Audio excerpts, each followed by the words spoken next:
G'day, I'm Paul from Field Insight, and I'm going to talk about grumpy/pissed off customers. So 3 main ways to piss off a customer. 1, miss a timeline. Turn up late, don't turn up at all, turn up to the wrong place. Unhappy customer, guaranteed, every time. Number 2, shitty job. You just didn't deliver to your own standards. Customer's not happy. Straightforward. Number 3, did the job, smashing job. You're really happy.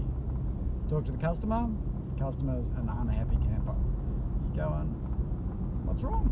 They're going, well, you didn't do this, you didn't do that, and I asked you to do that, and you didn't do that, and what's this, and you broke that, and da da da da da. And you go, wow, I knocked it out of the park. It's an awesome job. Unhappy customer. What do you do about it? How do you reduce the chance of getting an unhappy customer?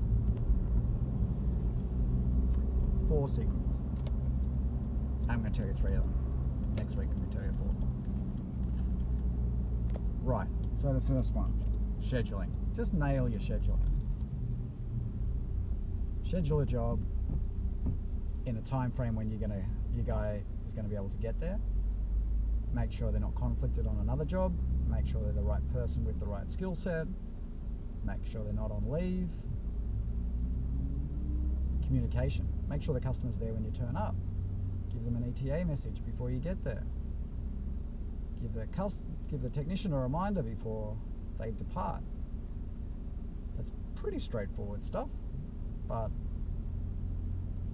pissed off customers happen. There's ways to reduce the chance of it. Number 2,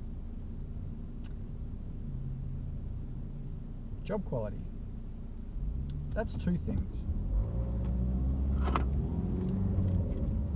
One is straightforward. That's checklists. Get to the job, do your pre-job checklist, do your job, do your post-job checklist, sweep up, clean up after yourself, leave a thank you card for the customer.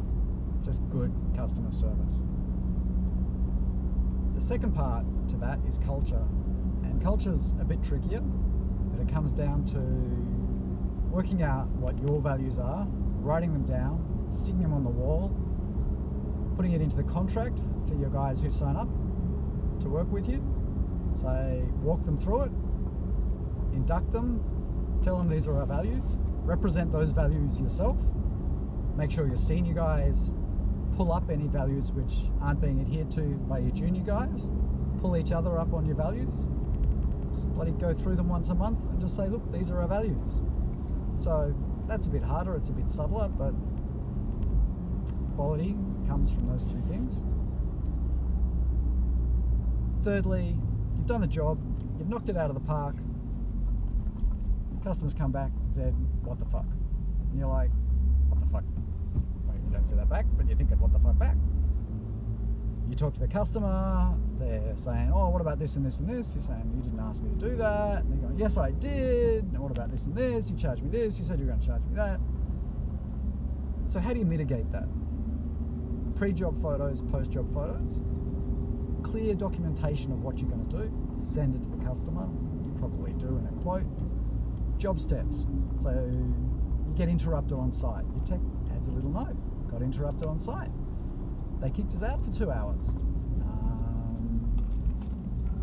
So a full history of what happened during the day, very handy, and if there's multiple days involved, a history for each of those days. And if there's multiple days involved, or you're doing work for a couple of weeks, and you've got a gap for a couple of months and you come back to it, just a history all the way along, really key. Photos and history, key to mitigate that misunderstanding. Good communication, regular communication is vital. And the 4th secret, this is not really a secret, but the 4th part, they're all sort of secrets, I don't know. They're all important anyway. The 4th one is goodwill. So if your customer's already, not super duper happy with you, and you go and kick them in the nuts by, missing an appointment, or late for an appointment, or leave a mess, or forget about something, forget to pick something up, and then you mess up a job, then your customer's like, they're already like, the wick's already burning. It's just like, that pushes them off the edge. That's not the right analogy, but you know what I mean. They're unhappy little Vegemites. Now, if you have goodwill, if you delivered that surprisingly above and beyond experience, if you've gone out of your way to make them love you and you fuck up, which happens, then you've got a bit of a buffer, and they're going to come back and say, hey Paul, you know, you got this wrong, but what are we going to do about it? And then you go into solution mode, and normally, you know, you can nut something out together, apologize if that's all you can do, make amends, you know, if that's the right thing to do too. So that's it.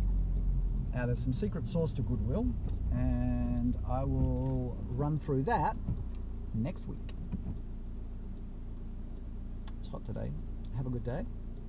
Like us, share us, love us as we love you, and we'll talk to you later. Bye.